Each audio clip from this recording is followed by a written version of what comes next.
नमस्कार। स्वागत है आपका कथा कल्प में। राग दरबारी भाग 4। लेखक हैं श्रीलाल शुक्ल और स्वर है प्रवीण दीक्षित का। कुछ घूरों से भी बदतर कुछ दुकानें, तहसील, थाना, ताड़ीघर, विकास खंड का दफ्तर, शराब खाना, कॉलेज, सड़क से निकल जाने वाले को लगभग इतना ही दिखाई देता था। कुछ दूर आगे एक घनी अमराई में बनी हुई एक कच्ची कोठरी भी पड़ती थी। उसकी पीठ सड़क की ओर थी। उसका दरवाजा, जिसमें किवाड़ नहीं थे, जंगल की ओर था। बरसात के दिनों में हलवाहे पेड़ों के नीचे से हटकर इस कोठरी में जुआ खेलते। बाकी दिनों में वह खाली पड़ी रहती। जब वह खाली रहती तब भी लोग उसे खाली नहीं रहने देते थे और नर नारीगण मौका देखकर उसका मनपसंद इस्तेमाल करते थे। शिवपालगंज में इस कोठरी के लिए जो नाम दिया गया था वह हेनरी मिलर को भी चौंका देने के लिए काफी था। उसमें ठंडा पानी मिलाकर कॉलेज के एक मास्टर ने उसका नाम प्रेम भवन रख दिया था। घूरों और प्रेम भवन के बीच पड़ने वाले सड़क के इस हिस्से को शिवपालगंज का किनारा भर मिलता था। ठेठ शिवपालगंज दूसरी ओर सड़क छोड़कर था। असली शिवपालगंज वैद्य जी की बैठक में था। बैठक तक पहुंचने के लिए गलियारे में उतरना पड़ता था। उसके दोनों किनारों पर छप्पर के बेतरतीब उबड़ खाबड़ मकान थे। उनके बाहरी चबूतरे बढ़ा लिए गए थे और वे गलियारे पर हावी थे। उन्हें देखकर इस फिलॉसफी का पता चलता था कि अपनी सीमा के आसपास जहां भी खाली जमीन मिले वहीं आंख बचाकर दो चार हाथ जमीन घेर लेनी चाहिए। अचानक यह गलियारा एक मैदान में खो जाता था। उसमें नीम के तीन चार पेड़ लगे थे।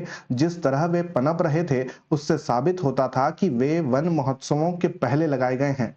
वे किसी नेता या अफसर के छूने से बच गए हैं और उन्हें वृक्षारोपण और कैमरा क्लिकन की रस्मों से बख्श दिया गया है। इस हरे भरे इलाके में एक मकान ने मैदान की एक पूरी की पूरी दिशा को कुछ इस तरह घेर लिया था कि उधर से आगे जाना मुश्किल था। मकान वैद्य जी का था। उसका अगला हिस्सा पक्का और देहाती हिसाब से काफी रौबदार था। पीछे की तरफ दीवारें कच्ची थीं और उसके पीछे शुबह होता था कि घूरे पड़े होंगे। झिलमिलाते हवाई अड्डों और लकलकाते होटलों के मार्फत जैसा सिंबॉलिक मॉडर्नाइजेशन इस देश में हो रहा है उसका असर इस मकान की वास्तुकला में भी उतर आया था और उससे साबित होता था कि दिल्ली से लेकर शिवपालगंज तक काम करने वाली देसी बुद्धि सब जगह एक सी है। मकान का अगला हिस्सा, जिसमें चबूतरा, बरामदा और एक बड़ा कमरा था, बैठक के नाम से मशहूर था। ईंट गारा ढोने वाला मजदूर भी जानता था कि बैठक का मतलब ईंट और गारे की बनी हुई इमारत भर नहीं है। Number 10 Downing street, white house, Kremlin आदि मकानों के नहीं, ताकतों के नाम है। थाने से लौटकर रुपन बाबू ने दरबारे आम यानी बरामदे में भीड़ लगी देखी। उनके कदम तेज हो गए। धोती फड़फड़ाने लगी। बैठक में आते ही उन्हें पता चला कि उनके ममेरे भाई रंगनाथ शहर से ट्रक पर आए हैं। रास्ते में ड्राइवर ने उनसे 2 रुपए ऐंठ लिए हैं। एक दुबला पतला आदमी गंदी बनियान और धारीदार अंडरवियर पहने बैठा था। नवंबर का महीना था और शाम को काफी ठंडक हो चली थी, पर वह बनियान में काफी खुश नजर आ रहा था। उसका नाम मंगल था, पर लोग उसे सनीचर कहते थे। उसके बाल पकने लगे थे और आगे के दांत गिर गए थे। उसका पेशा वेद जी की बैठक पर बैठे रहना था। वह ज्यादातर अंडरवियर ही पहनता था। उसे आज बनियान पहने हुए देखकर रुपन बाबू समझ गए कि सनीचर फॉर्मल होना चाहता है। उसने रूपन बाबू को एक सांस में रंगनाथ की मुसीबत बता दी और अपनी नंगी जांघों पर तबले के कुछ मुश्किल बोल निकालते हुए ललकार कर कहा, बद्री भैया होते तो मजा आता। रूपन बाबू रंगनाथ से छूटते ही बोले, तुमने अच्छा ही किया रंगनाथ दादा, 2 रुपया देकर झगड़ा साफ किया। जरा जरा सी बात पर खून खराबा करना ठीक नहीं है। रंगनाथ रुपन बाबू से 1.5 साल बाद मिल रहा था। रुपन बाबू की गंभीरता को दिन भर की सबसे दिलचस्प घटना मानते हुए रंगनाथ ने कहा, भाई मैं तो मारपीट पर उतर आया था, बाद में कुछ सोच कर रुक गया। रुपन बाबू ने मारपीट के विशेषज्ञ की हैसियत से हाथ उठाकर कहा, हाँ तुमने ठीक ही किया, ऐसे ही झगड़ों से स्टूडेंट कम्युनिटी बदनाम होती है। रंगनाथ ने अब उन्हें ध्यान से देखा। कंधे पर टिकी हुई धोती का छोर, ताजा खाया हुआ पान, बालों में पड़ा हुआ कई लीटर तेल, स्थानीय गुंडागिरी के किसी भी स्टैंडर्ड से वे होनहार लग रहे थे। रंगनाथ ने बात बदलने की कोशिश की। पूछा, बद्री दादा कहाँ है? दिखे नहीं। सनीचर ने अपने अंडरवियर को झाड़ना शुरू किया, जैसे कुछ चींटियों को बेदखल करना चाहता हो। साथ ही भौहें सिकोड़ कर बोला, मुझे भी बद्री भैया याद आ रहे हैं। वे होते तो अब तक बद्री दादा हैं कहाँ? रंगनाथ ने उधर ध्यान न देकर रुपन बाबू से पूछा।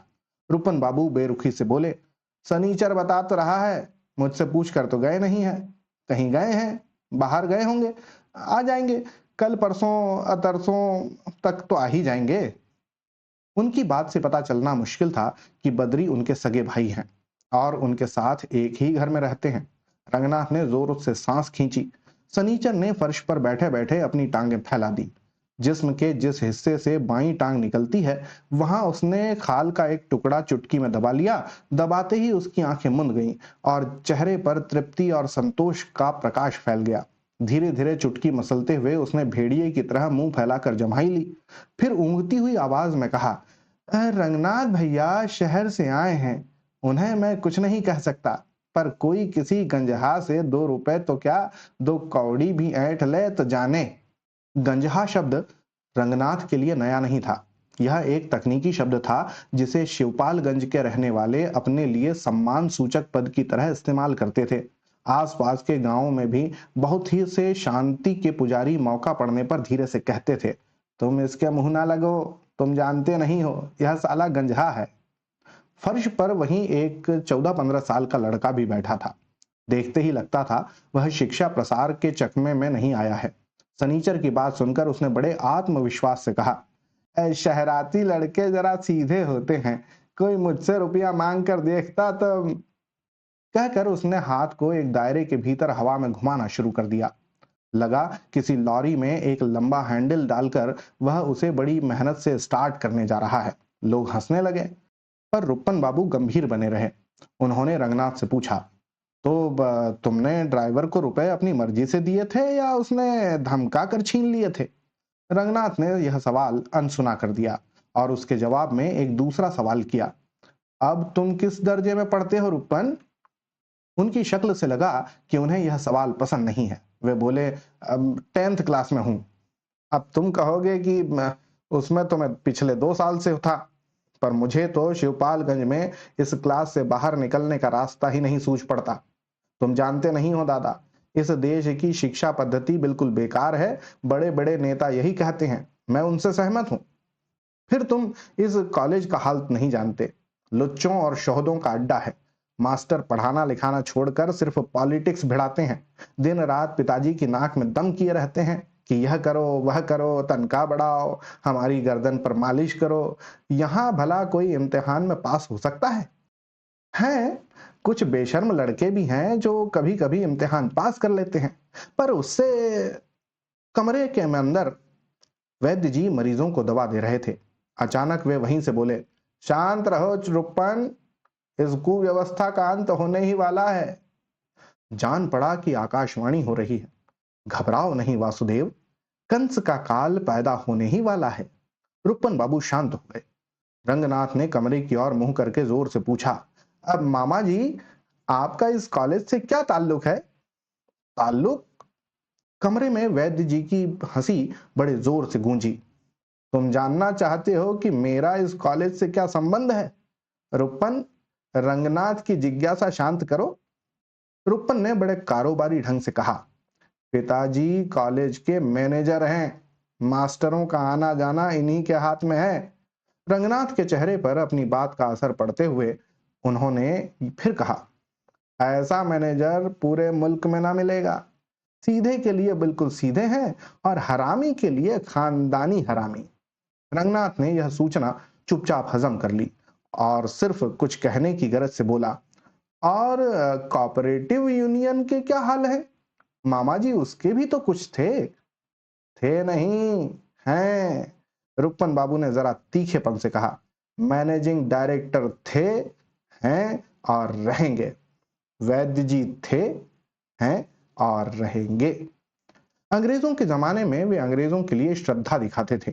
देसी हुकूमत के दिनों में वे देसी हाकिमों के लिए श्रद्धा दिखाने लगे। वे देश के पुराने सेवक थे। पिछले महायुद्ध के दिनों में जब देश को जापान से खतरा पैदा हो गया था, उन्होंने सुदूर पूर्व में लड़ने के लिए बहुत से सिपाही भर्ती कराए। अब जरूरत पड़ने पर रातों रात वे अपने राजनीतिक गुट में सैकड़ों सदस्य भर्ती करा देते थे।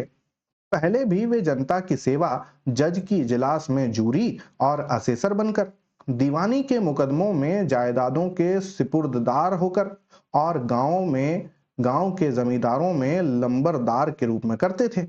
अब वे कोऑपरेटिव यूनियन के मैनेजिंग डायरेक्टर और कॉलेज के मैनेजर थे। वास्तव में वे इन पदों पर काम नहीं करना चाहते थे, क्योंकि उन्हें पदों का लालच न था। पर उस क्षेत्र में जिम्मेदारी के इन कामों को निभाने वाला कोई आदमी ही न था। और वहां जितने नवयुवक थे, वे पूरे देश के नवयुवकों की तरह निकम्मे थे। इसलिए उन्हें बुढ़ापे में इन पदों को संभालना पड़ा था। बुढ़ापा। वैद्य जी के लिए इस शब्द का इस्तेमाल तो सिर्फ अरिथमेटिक की मजबूरी के कारण करना पड़ा, क्योंकि गिनती में उनकी उम्र 62 साल हो गई थी। पर राजधानियों में रहकर देश सेवा करने वाले सैकड़ों महापुरुषों की तरह वे भी उम्र के बावजूद बूढ़े नहीं हुए थे।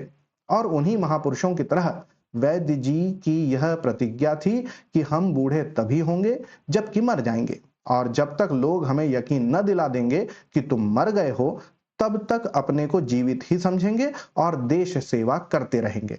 हर बड़े राजनीतिज्ञ की तरह वे राजनीति से नफरत करते थे और राजनीतिज्ञों का मजाक उड़ाते थे। गांधी की तरह अपनी राजनीतिक पार्टी में उन्होंने कोई पद नहीं लिया था, क्योंकि वे वहां नए खून को प्रोत्साहित करना चाहते थे। पर कोऑपरेटिव और कॉलेज के मामलों में लोगों ने उन्हें मजबूर कर दिया था और उन्होंने मजबूर होना स्वीकार कर लिया था। वैद्य जी का एक पेशा वैद्यक का भी था। वैद्यक में उन्हें दो नुस्खे खास तौर से आते थे: गरीबों का मुफ्त इलाज और फायदा ना हो तो दाम वापस। इन नुस्खों से दूसरों को जो आराम मिला हो वह तो दूसरी बात है। खुद वैद्य जी को भी आराम की कमी नहीं थी। उन्होंने रोगों के दो वर्ग बना रखे थे: एक प्रकट रोग और एक गुप्त रोग। वे प्रकट रोगों की प्रकट रूप से और गुप्त रोगों की गुप्त रूप से चिकित्सा करते थे। रोगों के मामले में उनकी यह एक थ्योरी थी कि सभी लोग ब्रह्मचर्य के नाश से पैदा होते हैं। कॉलेज के लड़कों का तेजहीन मरियल चेहरा देखकर वे प्रायः इस थ्योरी की बात करने लगते थे। अगर कोई कह देता कि लड़कों की तंदुरुस्ती गरीबी और अच्छी खुराक न मिलने से बिगड़ी हुई है, तो वे समझते थे कि वह घुमा फिराकर ब्रह्मचर्य के महत्व को अस्वीकार कर रहा है।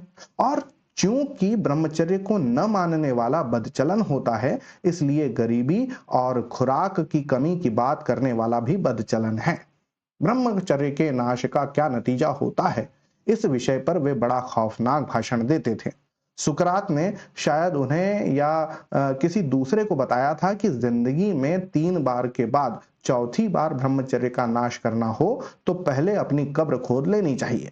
इस इंटरव्यू का हाल वे इतने सचित्र ढंग से पेश करते थे कि लगता था ब्रह्मचर्य पर सुकरात उनके आज भी अवैतनिक सलाहकार हैं।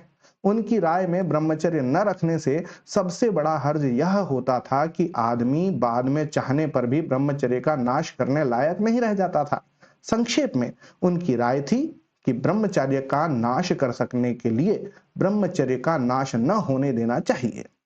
उनके इन भाषणों को सुनकर कॉलेज के 3/4 लड़के अपने जीवन से निराश हो चले थे। पर उन्होंने एक साथ आत्महत्या नहीं की थी, क्योंकि वैद्य जी के दवाखाने का एक विज्ञापन था: जीवन से निराश नवयुवकों के लिए आशा का संदेश। आशा किसी लड़की का नाम होता, तब भी लड़के यह विज्ञापन पढ़कर इतने उत्साहित न होते। पर वे जानते थे कि संदेश एक गोली की ओर से आ रहा है, जो देखने में बकरी की लैंडी जैसी है, पर पेट में जाते ही रगों में बिजली सी दौड़ाने लगती है। एक दिन उन्होंने रंगनाथ को भी ब्रह्मचर्य के लाभ समझाए। उन्होंने एक अजीब सा शरीर विज्ञान बताया, जिसके हिसाब से कई मन खाने से कुछ छटाक रस बनता है, रस से रक्त, रक्त से कुछ और इस तरह आखिर में वीर्य की एक बूंद बनती है। उन्होंने साबित किया कि वीर्य की एक बूंद बनाने में जितना खर्च होता है, उतना एक एटम बम बनाने में भी नहीं होता। रंगनाथ को जान पड़ा कि हिंदुस्तान के पास अगर कोई कीमती चीज है तो वीर्य ही है। उन्होंने कहा कि वीर्य के हजार दुश्मन हैं और सभी उसे लूटने पर आमादा हैं। अगर कोई किसी तरकीब से अपना वीर्य बचा ले जाए तो समझो पूरा चरित्र बचा ले गया। उनकी बातों से लगा कि पहले हिंदुस्तान में वीर्य रक्षा पर बड़ा जोर था और एक और घी दूध की तो दूसरी और वीर्य की नदियां बहती थीं। उन्होंने आखिर में एक श्लोक पढ़ा जिसका मतलब था कि वीर्य की एक बूंद गिरने से आदमी मर जाता है और एक बूंद उठा लेने से जिंदगी हासिल करता है। संस्कृत सुनते ही सनीचर ने हाथ जोड़कर कहा, जय भगवान की। उसने सिर जमीन पर टेक दिया और श्रद्धा के आवेग में अपना पिछला हिस्सा छत की ओर उठा दिया। वैद्य जी और भी जोश में आ गए और रंगनाथ से बोले, ब्रह्मचर्य के तेज का क्या कहना, कुछ दिन बाद शीशे में अपना मुंह देखना, तब ज्ञात होगा। रंगनाथ सिर हिलाकर अंदर जाने को उठ खड़ा हुआ। अपने मामा के इस स्वभाव को वह पहले से जानता था। रुक्मन बाबू दरवाजे के पास खड़े थे। उन पर वैद्य जी के भाषण का कोई असर नहीं पड़ा था। उन्होंने रंगनाथ से फुसफुसा कर कहा, मुंह पर तेज लाने के लिए आजकल ब्रह्मचर्य की क्या जरूरत, वह तो क्रीम पाउडर के इस्तेमाल से भी आ जाता है। इसी के साथ पूरा होता है भाग 4। होती है अगले भाग में फिर मुलाकात, तब तक के लिए धन्यवाद और जय हिंद।